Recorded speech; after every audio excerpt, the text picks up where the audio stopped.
Ana shu g'arb olimlardan bittasi shu toshni tarkibini o'rganmoqchi bo'lib, bir yo'lini qilgan ekanda, ko'chirib ketgan ekan. Shu televizorda gapirilgan gap, bir olim gapiryapti. Ko'chirib tarkibini o'rganib bir kashfiyot qilmoqchi bo'lgan. Alloh izn bergan shunga. Tekshirgan, kashfiyotini olib chiqqanda gapirgan.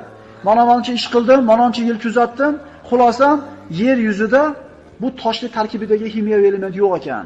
Bu bizi sayyoramizdan chiqqan tosh emas. Shuning uchun men guvohlik beraman, ashhadu an la ilaha illalloh, ashhadu anna muhammad musulmon bo'lgan shu odam. Ana shu Hajar Asvad bor birodarlar.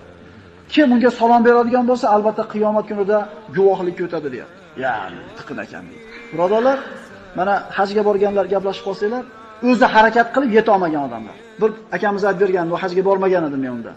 Shu 2 marta harakat qildim, iloji bo'lmadi dedi. Keyin bu yoqqa o'tib turib o'zimga ta'sir qildi, to'xta. Allohning mehmoniman-ku, Allohdan so'ramaymanmi? Allohga 2 rakat namoz o'qib so'radim deydi, odamlar o'zlari surov borib qo'ydi deydi.